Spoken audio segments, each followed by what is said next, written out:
Don't play the music. Don't start the time. Where's the clicker? Somebody bring me a clicker. There you go. My man, thank you so much. Give it up one more time for the founder of Shazam. We all work together. Don't they start the timer. I just got the fucking thing. All right, so raise your hands if you have no fucking idea who I am. Be proud and raise your hands. Oh my God. All right, that's the amount of humble pie shot I need to be energized. There's still a lot of work to be done. You guys don't fucking know who I am. All right, so very briefly, my name is Steli Efti. I'm originally from Greece, but I grew up in Germany. So I have the best that the European culture has to offer, the two opposite ends of what Europe can do for you.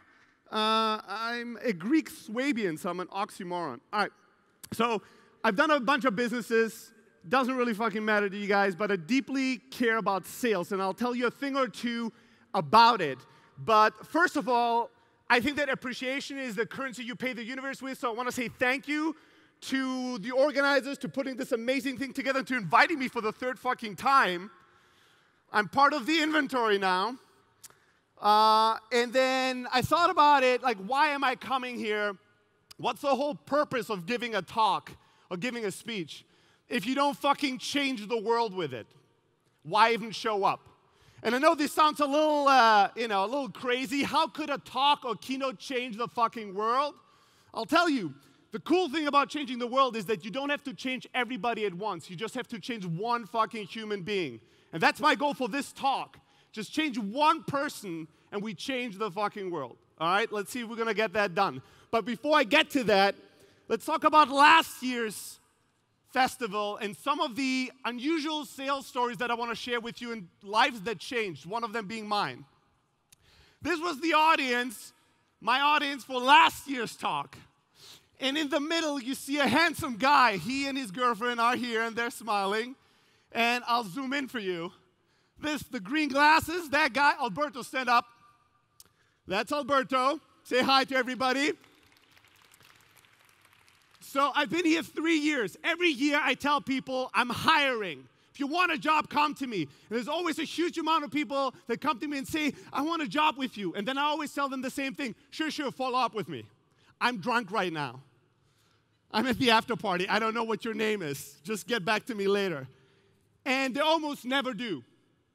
Once in a while, somebody will send one email very apologetically. I'm sorry that I bother you again, but really like to work for you. And then I really want to answer, but I kind of get busy. I'm at a different conference again, and it takes a little while for me to catch up and reply. By the time I replied, the relationship is over. Not so this guy.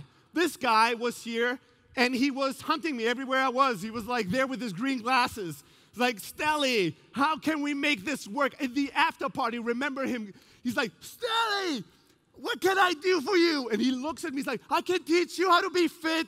We can work out together. Let me do something for you. And he was sending me emails, and he was calling us, and he was fucking hustling his ass off. And now he's part of the Close-Out family. He's been working with us for 6 months, and has been an amazing asset to the company. Give it up for one of your own. If one of you people wants to work for me, go and talk to Alberto. All right, one of my next nice stories of changing the world through this conference. This was one of my favorite emails that I received after this conference last year. And I'm going to read you just the highlights. This is somebody sending me a 6-month anniversary greetings from Graz. And he's like, you know what, Steli, I was at your talk last year, and I was so pumped up and so excited that afterwards, as I was walking home, there was this beautiful lady. And usually I would never talk to her. But then I thought, fuck it, let's do something. And I went and talked to her, and now we're together. This was at the 6-month anniversary point. Are they here today? Are you guys here today? Stand up if you are. There they are. There they are. Woo! Look at how cute they are. So you guys owe me drinks, and your firstborn son can be named Steli. No, I'm just fucking with you. Don't call him Steli, please.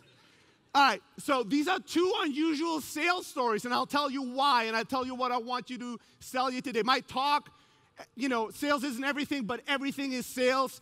Here's the truth about selling. Nobody wants to fucking be in sales. Nobody ever grows up thinking, I want to be a salesperson when I grow up. Don't have too big of a dream, little Johnny. Nobody wants to be in sales, but everyone is. All of you people. Because there's a simple truth. If you're a human fucking being, you are in sales. You are. It doesn't matter if you're a marketing director, student. It doesn't matter if you're a professor. You're always selling. You have to sell something. Because sales at its core is nothing else than communicating with an end goal in mind and being responsible and taking ownership over that end goal. It doesn't matter. You're a marketing person. You want to pitch a campaign. What is a pitch of a campaign? It's selling somebody to buy into your idea. Oh, I'm not a salesperson, Steli. I'm an author. Have you ever thought about why it's called best-selling author and not best-writing author? Right? The way you change the world is not through ideas alone. It's not through creativity. It's not through coming up with shit. It's through convincing other humans to take action. It's through taking action yourself. That's why I love sales. But just to be honest with you, I don't want to be in sales either. It just has a bad branding. It just used to suck. People call me the sales guru of Silicon Valley, and I go, ugh. But I've learned to accept that it's a powerful thing. It's a human thing. So if you start understanding that everything you do in your day and everything you do in your career, if you learn to embrace sales and if you learn to look at it as a way of selling others of your ideas, selling yourself of your ideas, making things happen through taking action, you're going to have a lot more success and you're going to make the world a better place. As I said, sales really is nothing else than communicating with an end result in mind, being result-driven in your communication. That really translates in love. It translates when you're trying to get a job. It translates when you're, when you're trying to teach your kids something, you need to sell them, and they are selling you all the fucking time on their ideas on why one more chocolate piece won't harm, and make them love you a lot more.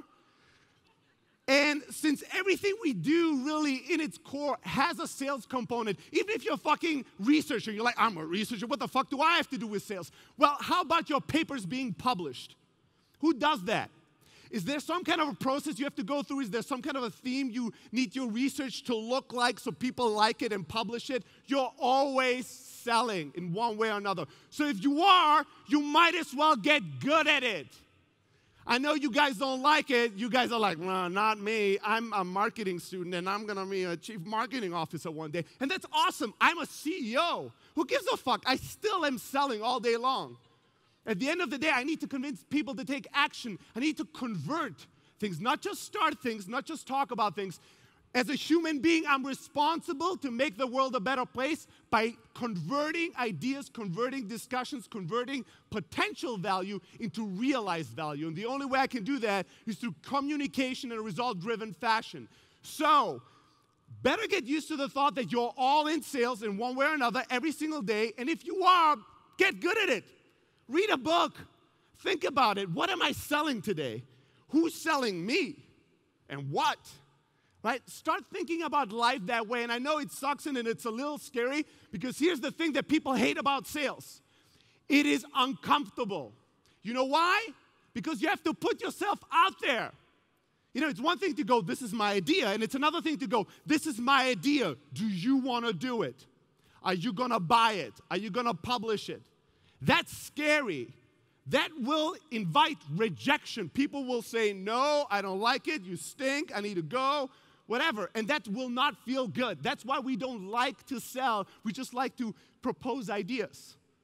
But the world isn't getting better through proposing ideas. So, now some of you might think, well, that's all good, but I'm not a salesperson. Let me introduce you to my favorite salesperson, Patrick McKenzie. No human on this planet acts, walks, and talks less like a salesperson than Patrick. Patrick speaks in many, many conferences. He's an engineer. He's the uber alpha geek. I've seen him around the world at conferences. He always looks like he just woke up in his clothes. Walking into the conference, the hair is a fucking mess. He's always wearing the same fucking thing. I don't think he ever wears anything else. He just sleeps and walks and talks in it. He's super geeky. He's not social. He's not charismatic. He's not loud, right, like me. But he's an amazing salesperson. Why? Because he realized as he was building businesses that eventually he needs to master sales if he wants to be successful. And he does it in really funny ways sometimes. Here's my favorite Patrick McKenzie sales story. So I got this tweet, and I didn't actually know what it meant, other than I'm Chuck Norris of sales or something. But here's the deal. So Patrick is starting a new business. He's flying. He's living in Japan, in Tokyo, by the way. Kay, we should know him. He's really awesome. There you go. So Patrick lives in Japan. He comes to Silicon Valley to pitch this big CEO on his new technology product. And he talks with him about all the technical intricacies and how everything works in the database and all that shit for like 3 hours, and they really geek out on it. And at the end, Patrick looks at the CEO and goes, well, do you know Steli Efti? And that CEO goes, yeah, I know Steli, so that's cool.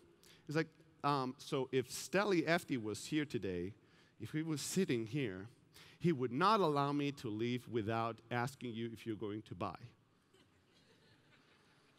And that CEO is like, that's so weird of you to say. This is nothing like you, Patrick. And he goes, well, yes, that's why I said if Steli was here, he would say, are you going to buy? To which the CEO said, oh, fuck it, yeah, we'll buy. Right? So if you at any point think, oh, this is not for me, I'm not a born salesperson, I'm not from Greece, whatever, right? This is not really my thing. It's not a fucking excuse. Get over yourself, right? In worst case, you can start using me as an excuse. Just say, do you know Steli? You don't know him, doesn't matter. If he sat here, he would tell you to shut the fuck up and buy my product, right? Let's just blame me. All right, so I'm going to go through 4 simple steps that all of you can incorporate to start selling more effectively whatever you do in life. First step is very simple, but it is the most important one, is you have to start by selling yourself. If you're not sold, you can't sell anyone. You know how I know when somebody's not sold? They come to me as a salesperson, they go, everybody says the price is too expensive. My first question is, when was the last time you bought something expensive? I never buy expensive things. Well, then you can't sell expensive things, right? If you're not convinced of something, you're not going to be able to convince somebody else. You already bought the idea that it's too expensive yourself, but you just pick up the phone, you call them, and now you have them convince you that that thought was right. It's too expensive. You need to sell yourself first. Every morning when you look in the mirror, you're selling yourself a story. You're selling yourself something, a belief, a thought. Be careful what you're selling yourself. And make sure that if you want to convince others, check yourself before you wreck yourself. Make sure you convince yourself first. And if not, find a way to sell yourself, because you're never going to be effective to get other people on your side when you truly have doubts about it.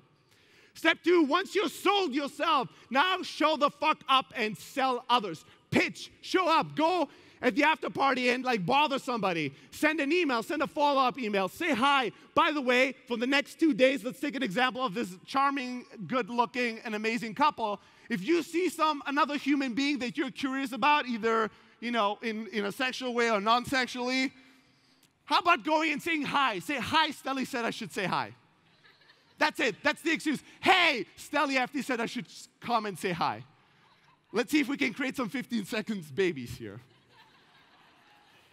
All right. But you need to show up in life, you need to take a risk, and you need to pitch. And once you do, you need to follow up and follow through. This is where fortunes are being made. This is where you compete with nobody else. Some people know how to show up, shake hands, make a phone call, say hi, try to make a first pitch, but 99% of people never again follow up and follow through. If you do that, and if you take responsibility for the relationship, you're going to change the world. And then step number 4 is just go for the close. Ask the question that is a clarifier. Create a moment of truth. Are you going to buy? Are you going to publish our story? Are you going to hire me? What would it take for you to hire me? What do I need? What do we still have to do to make that relationship work? Ask the scary questions, the questions that will clarify if this relationship will go somewhere or not, if this thing is going to happen or not. Don't just dance around on it. Very, very simple. sell yourself, show up, follow up, and go for the close. And now I know that some of you might think, well, that's all great. We talked about all these people, selling themselves in a job or selling themselves to the opposite sex and getting into a relationship or even being a super geeky engineer and selling. But what has been the biggest success of your career? How are you selling? And people ask me that question. I don't like to talk about that because it's irrelevant. But what I'm going to share with you is the story of when I was sold. The most powerful salesperson interaction that I've ever had. It's been 15 years. And I've told this story to tens of thousands of people 15 years later. So here's the deal. 15 years ago, I'm a young fuck. I started making some really good money as an entrepreneur. And I, for the first time, have enough money to really buy expensive clothes. So I'm like, okay, I hate shopping. So I go, all right, I'm going to go and buy a really fucking expensive suit, really expensive tie, and I'm going to feel like fucking money, right? I'm going to feel amazing. So I go into the store, but because I hate shopping, the moment I go in, there's this slick older gentleman, bold, looks immaculate, looks amazing, and he looks at me, instant eye contact, and I instantly go, no. I'm just looking. Don't talk to me. I'm being the typical man. I'm like, I don't want to have to be sold or interact about. He could ask me a question. What's your size? I don't fucking know. I never go shopping. So I walk around and I do my thing, and he picks up on, he's so good, so smooth. I do something, I make a mistake, and we slip into a conversation. He starts chatting me up and giving me these facts, and he advises me, and we chat, and we laugh. And 30 minutes later, I'm at the counter, and I have this huge pile of fucking clothes. And he rings everything up, and at the end, it says, I don't know, 2,000, 3,000 euros or something like that. And I'm okay, I'm satisfied. I'm like, this is a lot of fucking money. I must be successful. This was a successful shopping trip. All right, cool. And I reach into my pocket, and there's a line behind me, and I'm like proud not to pay all this money, and I don't have my wallet. And I start breaking a sweat. I'm like, oh, shit. And now I don't have any self-esteem. I'm this 19-year-old immigrant kid with gel in my fucking hair and 2 earrings, and I'm like, all these people will think, and there's all older, mid-age, German crowd behind me, and I'm like, oh, these people are gonna think I don't have enough money. And I start sweating, feel really horrible about it, and I go, oh shit, I forgot my wallet, I'm so sorry. I'm gonna drive home, and I'm gonna come back and buy this. And he's like, no, you're not. And I go, ooh, shit, this sucks. I will never shop again. And he's like, no, you're not. And he packs everything up, and he goes, these are your clothes. You take them with you, and whenever you have a chance in the next week, you come back and you pay. And I was like, really? And slowly walk back. It was like looking at cameras, opening the door, going through it. I'm like, am I being arrested? No. Okay. You sure about this? All right. And I'm telling you what I did next. I went back to my car. I had 3 appointments in the afternoon. I canceled all my fucking appointments. I drove straight home and not to the office. I picked up my fucking wallet. I went straight back there and I paid. And here's what happened after that. Every month I went to the same store and I spent thousands of euros with this guy. Thousands and thousands of euros. And I'll tell you what I would have done if he had let me go and take my money. I would have never returned to this place, ever again. Probably never would have had a tie or a nice shirt in my life because I was so embarrassed. And this is really the truth about sales and the way you treat and the way you communicate with humans. I don't fucking remember what I bought. I don't know. Was it a tie? What color was it? I don't remember any of the brand. I don't know what store name it was. But I remember how it made me feel. I will never forget that. I will never forget that. And 15 years later, I still speak about this again and again and again. And thousands of people have been inspired by this story. So, at the end of the day, when it comes to humans, we may not like it. We may give each other titles that seem to protect each other from it. But at the end of the day, every single day, you're selling yourself something. You're selling somebody else something, and you're being sold. So if that happens, make sure to make it worth it. Thank you so much.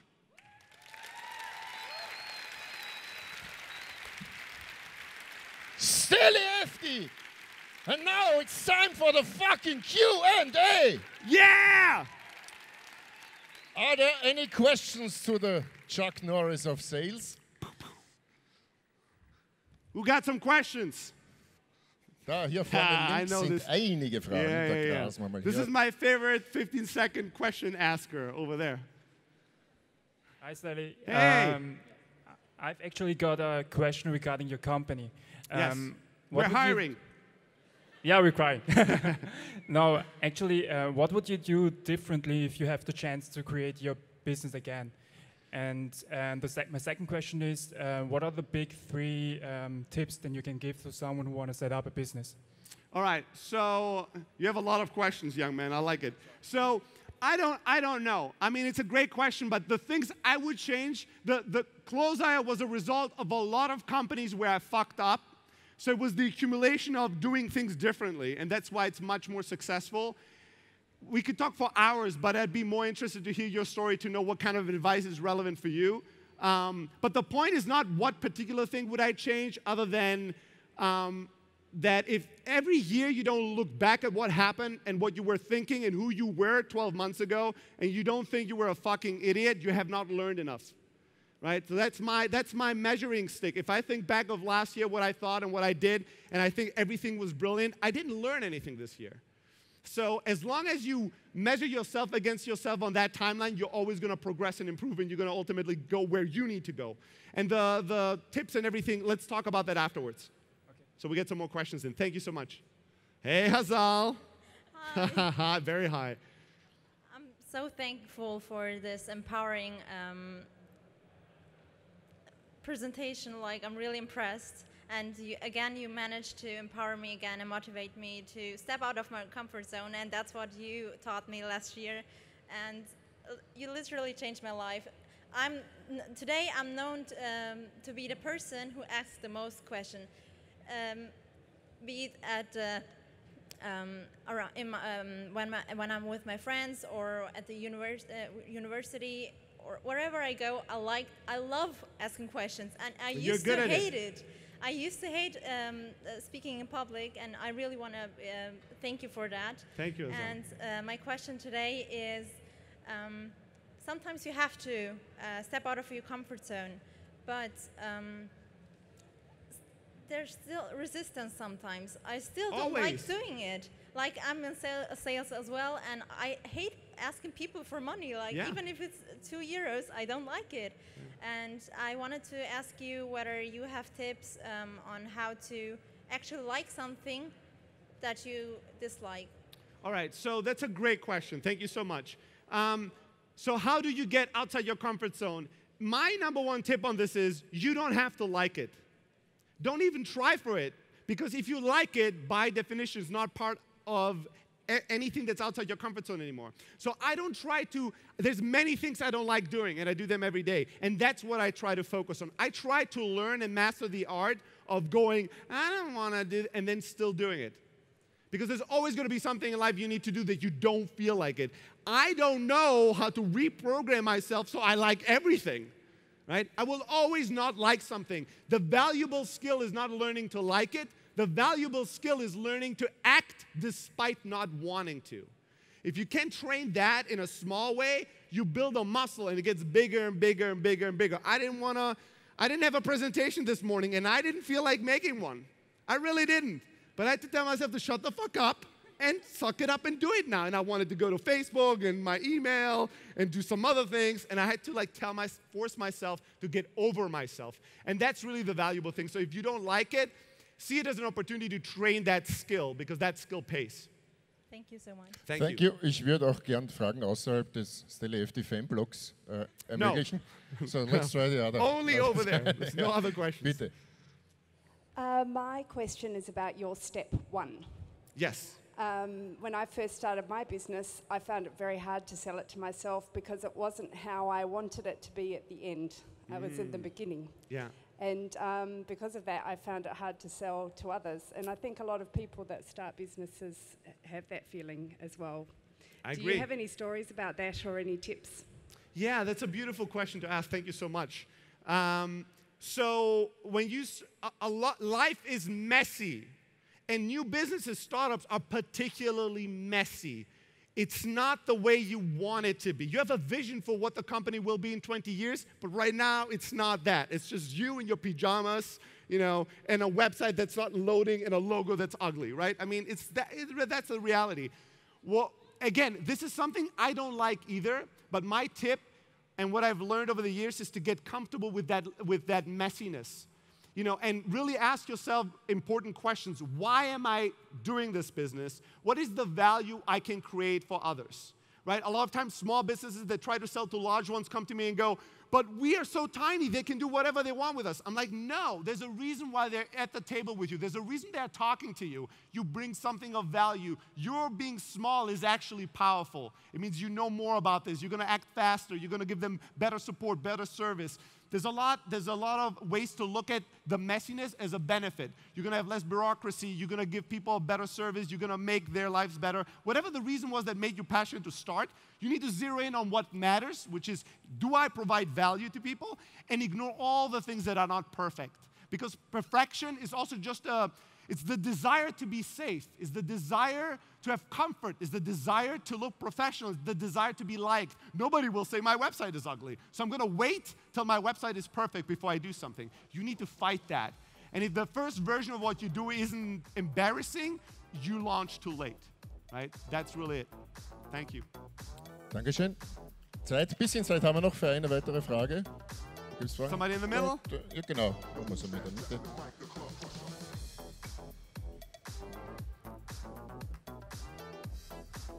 Hey Steli. Hey. How do you think? How would you manage in a company that everyone feels responsible for selling? Yeah, that's a great question. How do you make everybody in the company, everybody in the team feel responsible for selling? Well, first of all, you need to lead by example. So you need to show that you truly care about selling. Not just care about others caring about it, but that you do it yourself.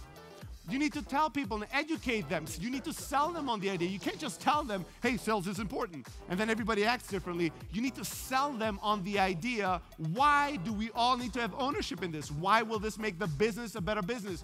Give you a better career, make your salary more stable and secure.